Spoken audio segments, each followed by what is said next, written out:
So this is currently needing to be 18 inches long and 54 wide. That will yield 108 English muffins. Normally, our standard dimensions are always 24 by 45 with a bin of English muffin dough. This one is a slightly modified bin of English muffin dough, so it will take on a different shape, but the rest of it will be exactly the same. I flour the top so that my rolling pin can interact smoothly, and the bottom has to have enough flour that I can slide the dough.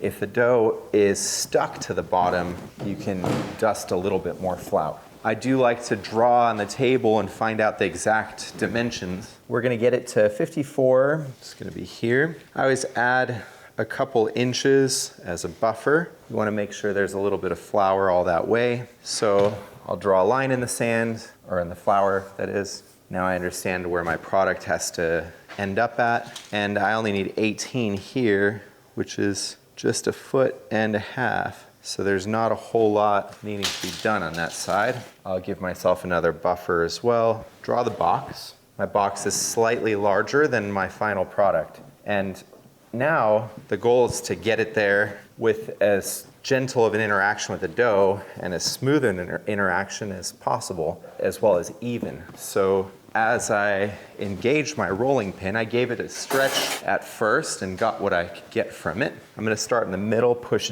down, and then out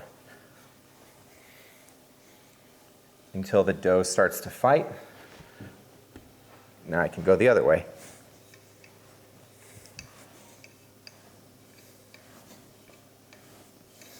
So now I've stretched it both ways, and the dough had some resistance. So I'm gonna go ahead and go to the 18 inches that I need in terms of width, because the dough really isn't resisting me at all in that direction. And by the time I do this, I can return to lengthening again. In order to keep it straight over time, I can use a straight edge and basically reshape it into more of a rectangle. What that ends up doing is creating some unevenness in the dough, and then you can work through that unevenness on the next lengthening event. And so the appropriate way to handle this is to not fight the dough really at all if you can help it. If the dough is fighting with you and pulling back, then you're probably overhandling it, and you should layer some other activity in that can pass the time, maybe cleaning a dish or checking on something else that you're doing, folding a dough. So the muffins sometimes are best handled with a little bit of rest. Right now, this dough is pretty resistant at this level, and it's not open to where I need it to be yet. So I still have a fair amount of lengthening to do. I've overdone it this way, meaning it's exceeding 18 inches in this direction. So what I can do is knock it in and basically use that action to further lengthen. So I probably just added a few inches. I did. So what I need is 54 inches. Here's 48, 49, 50, 51, 52. I just need a little bit more length. My guess is that the dough will allow me to go those couple inches after bumping it in. Now I have the length that I need, and I already had the width, 1 foot 6 inches, so I have a little bit of a buffer actually. Now let's just check and see how even it looks. I'm going to look at it from this perspective. I can bring that dough back through. I can also finish by boxing off the edges. Corners are particularly challenging to create. Looking pretty good this way. Just bumping out those corners. Next step, I'm gonna grab another tool. This is a bicicleta. I'm gonna open it up to 3-inch gaps. So that last opening is important to go to the foot, and that way I know that they're even 3-inch separations. And the first thing I'll do is score this dough all the way down. So very gentle in terms of how much pressure I'm applying. All I'm trying to do is draw lines. I'm not trying to cut the dough. I'm gonna have a little bit of scrap, 2, 3, 4, 5, 6 rows, which is what I wanted. And 1, 2, 3, 4, 5, 6, 7, 8, 9, 10, 11, 12, 13, 14, 15, 16, 17, 18. And there's only one muffin that isn't really spec, made up for an extra here that will be. So I will get my 108, I'll have some scrap, and we can talk about things you can do with English muffin scraps. So my first step is just to carve around the ones that I'm going to keep. Our English muffins are square, and so giving this extra cut really helps sharpen that squared off edge. Here's my extra. The rest of this line is going this way.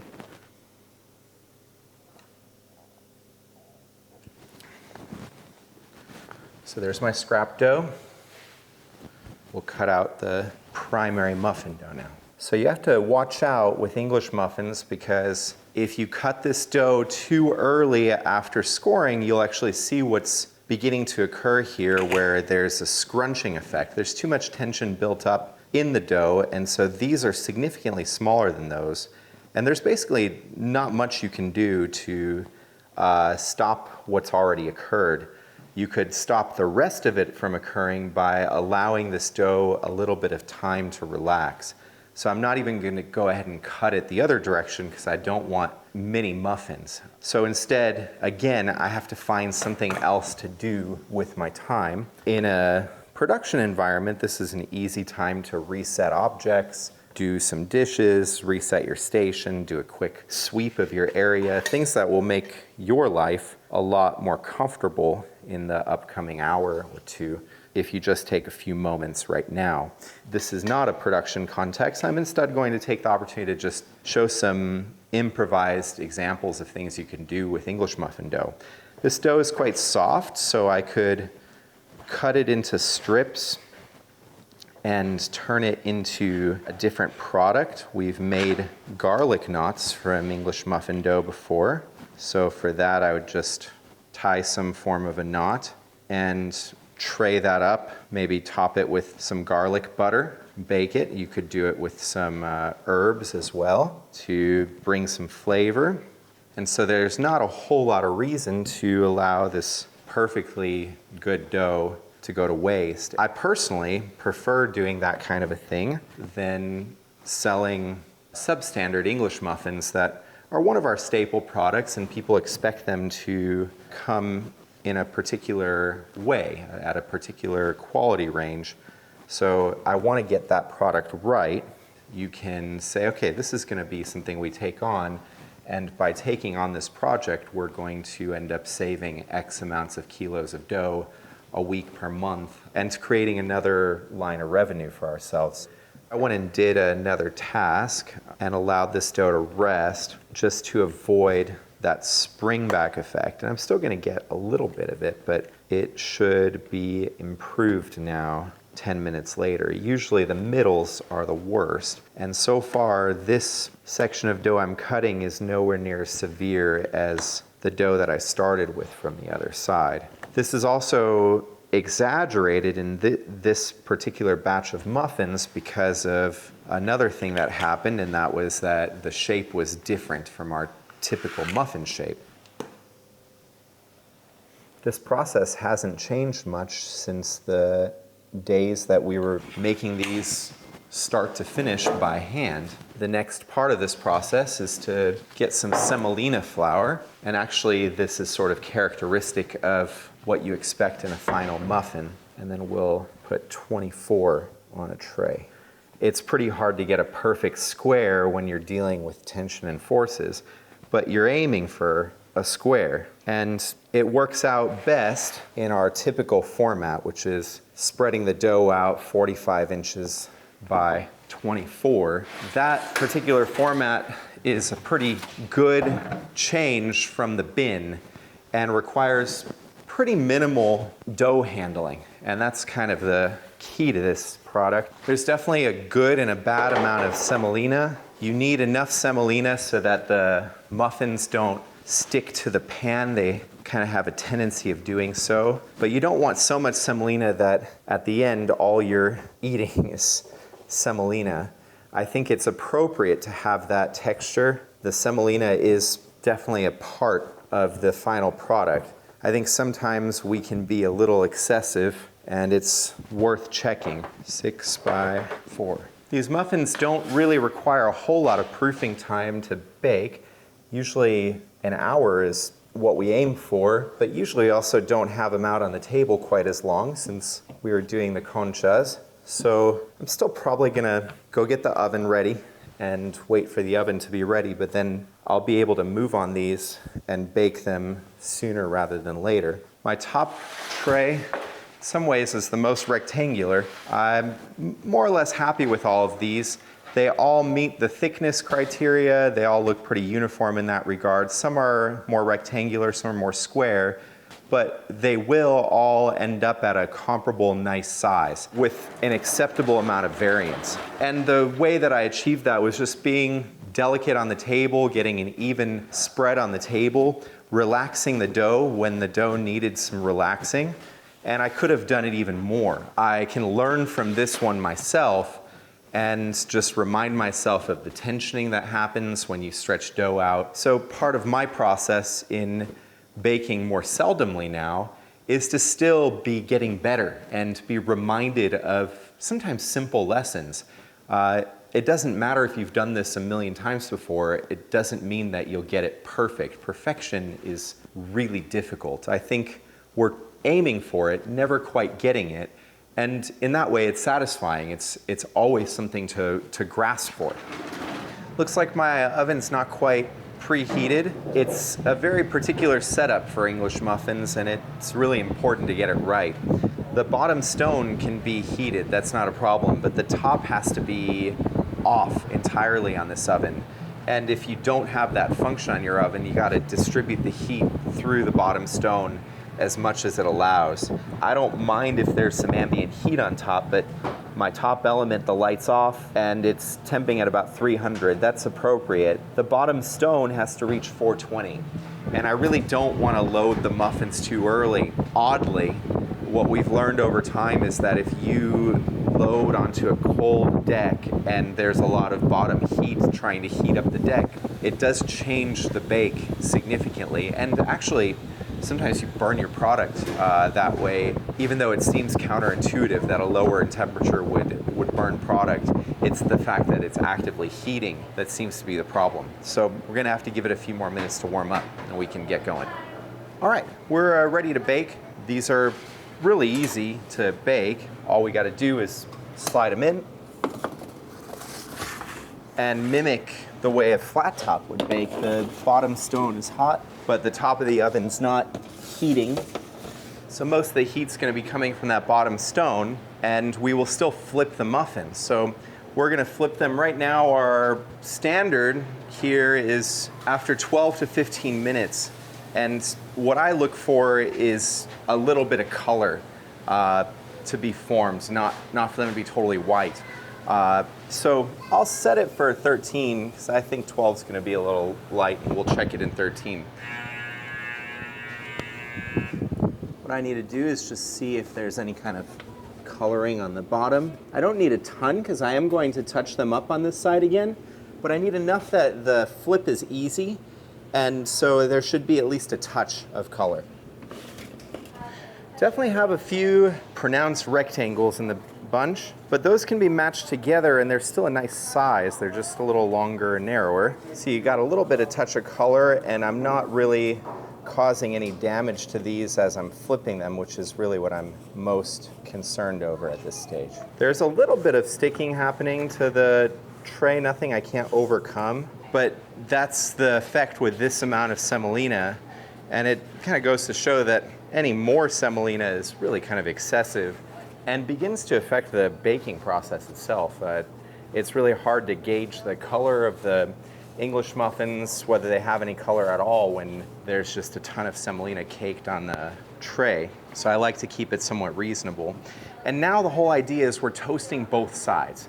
So we're gonna toast this side. It's going to get a really nice circle because this side's now rounded, so only a circle is gonna touch the pan. And then we'll get this bottom side again just for a little bit of color. So I'm gonna set this for 6 minutes and just judge the color after that. Our guidance is more like 8 for our team, but it's nice when I'm here and I have a chance to just challenge that to see what it's like after 6. All right, so we're about 5.5 minutes into this round, and what I'm interested in is to see that right there. I'm getting a really pronounced circle in the middle, but not really on this side where I have very little to none. So that tray merits just a little bit more time. I'm gonna rotate it, and I don't wanna overdo it, so I'm gonna have to be careful now. These are also under from the perspective of the circles. I think the original 8-minute assumption was correct. So I'll add another 2 minutes. This tray, which I know is probably gonna have the color I want, and wait on the others until I flip this tray. Got enough color on all of them, 2 missed out. Overall, pretty happy.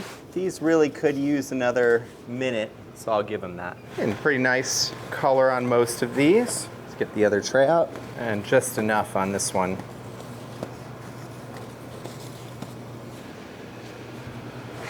I'll go 3 more minutes, and then I'll pull that first batch. I'm gonna give the leftmost tray a check. It's been in the longest. They're all just starting to get some color on the bottoms, with the exception of those few in the middle, which are at a decent completion point right now. I'll give the other 2 trays just a couple minutes longer. So nothing's burnt. Got nice color on top and just a touch of color on the bottom. Pretty happy with these. They're gonna be nice and fluffy, which is what you want from muffins. The ones baked this morning are arguably even better. They're very uniform in their squares, meaning they didn't really get the issue on the table of bouncing back. They were shaped with the right rhythm and timing. 2 more minutes and we'll have the rest of those, and I'll pop in the last tray, which actually, come to think of it, I can go ahead and do. I have no steam coming in this oven, so I have a slot. I'll take it, and I've got 2 minutes on the timer, so that means that to my original 13 minutes that I have been going, I just need to add another 11 minutes once this timer goes.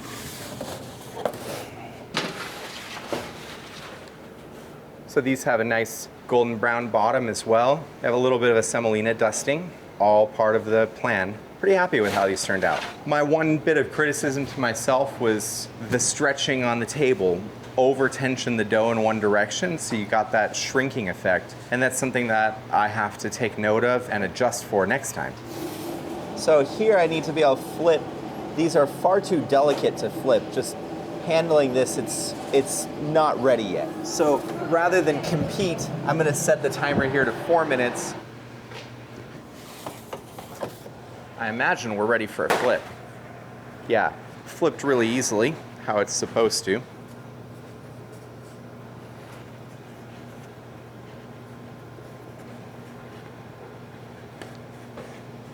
Now I need to toast the other end, give it one last slit before the finish of the bake. I'm gonna set this timer for 8 minutes. These are good to go. So we have plenty of English muffins. We'll be packaging those up and selling them for probably tomorrow morning after they cool down and have a chance to make it into packs of 4. Given I really added to the count here with another 108, they may actually need to be redistributed and change facilities overnight.